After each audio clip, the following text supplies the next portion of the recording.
I'm so proud to be part of Dove Lewis Emergency Animal Hospital.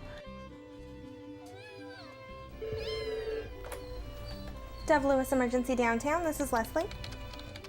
Okay, what's going on with your dog? Does it seem very painful and he's not able to get comfortable?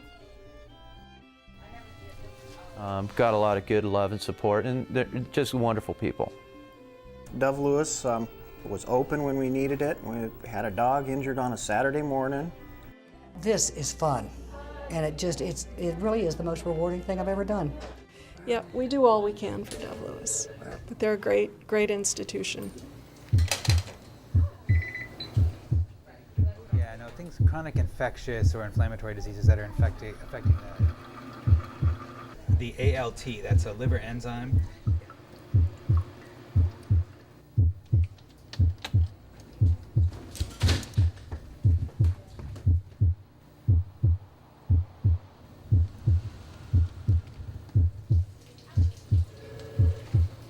We look forward to serving the community. We're there for them all the time. I kind of feel I could fall back and just rely and let them be professional and do their job. And at the same time, I know that he's in, really the best of hands possible. All right. Good news, mister.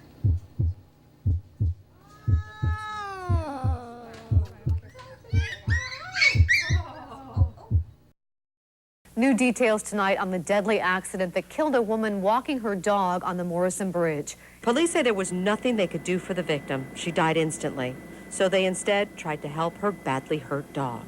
The woman's border collie, named Bear, suffered serious injuries. He was initially taken to Dove Lewis Animal Hospital. The first time I came to visit Bear was the morning after the accident. I had had little to no sleep the night before. My heart was already turned inside out. And to see him in there, well cared for, really, it was a very emotional thing for me. Here we go. He got a lot of just absolutely wonderful care. It's very comforting for somebody in my position to know that everybody there's got their heart into it. And they love the animals. Okay, stay.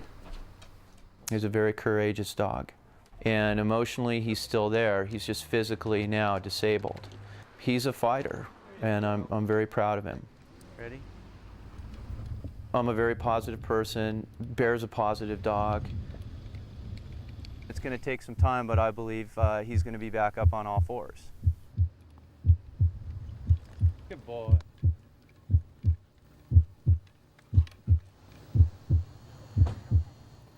I took her out for a little walk late at night, 10 o'clock, and she saw a cat, and we were playing ball, so she was off leash.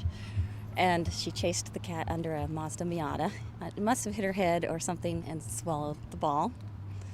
I tried to get it out and she was biting my fingers, and so it was very distressing because she obviously was in some sort of respiratory problems, and she was frothing at the mouth. And so I ran her home, grabbed my keys, and she could still breathe, so I just drove very fast, and we made it. Go, Martha, go. Awesome. Cool.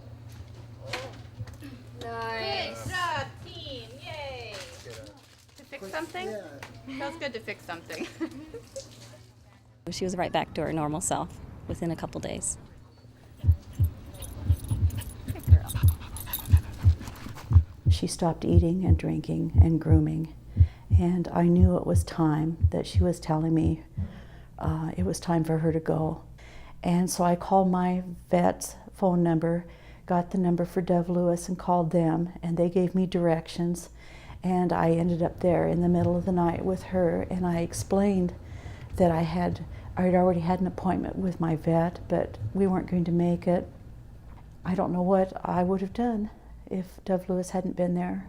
First that wild night, and then handling my grief afterwards. I was losing my best friend, and they helped me through it. And I will always be grateful for that. She was an old girl, but I was absolutely devastated. So I ended up going to the pet loss support group meetings, and they saved me. They really did. It's been a long and lonely and miserable summer without him, and I've missed him terribly, and I've cried for him every day. In order to get through a loss, you have to feel the pain. I can see people healing before my very eyes. While they may be so sad and so full of tears during the first group or few groups that they attend, later on I can see that they're crying less and that they're realizing that they're healing and they're inspiring other people. I didn't discover this group for about 2 months, and misery loves company.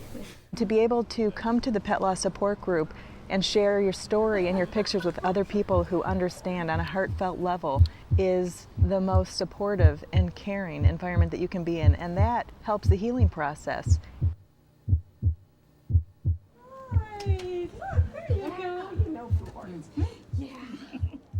When you have an animal present, if you enjoy interacting with that animal, you stop thinking about yourself. And so it tends to direct people's thoughts outward, which helps them leave the stressful part of what they've been thinking about behind. So in a nursing home setting, for instance, if you're uncomfortable interacting with an elderly person that has perhaps some dementia or is confined to a wheelchair, it's nice to have the dog there that initiates a conversation, or the cat that enables that individual to reach down, touch something that's warm and soft, that doesn't have any latex as a barricade. They just also tend to normalize situations. So if you're in an institutional setting, like a nursing home or a hospital or a prison or a group home, having an animal present tends to make it a little more friendly, familiar, familial, normal. Does she make you feel better? Yeah, That's good. just like she's got something for me. She does. She has a lot of love for you. Maybe. Yeah, that's why I think it puts a smile on your face. Look at that. Knock, knock. The difference it seems to make in the patients is incredible, absolutely incredible. It calms them down, it lowers their blood pressure, it makes me feel good.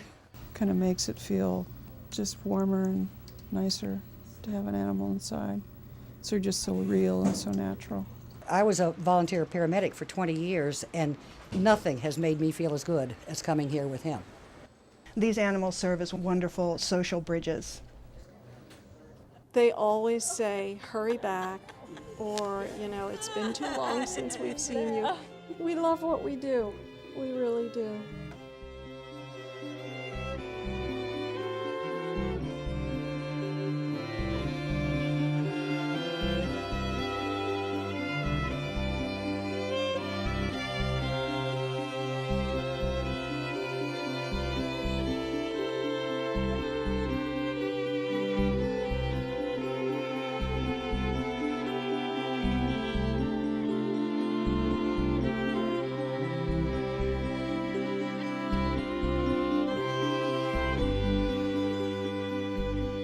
Walter's doing okay in the back right now. He's just resting quietly.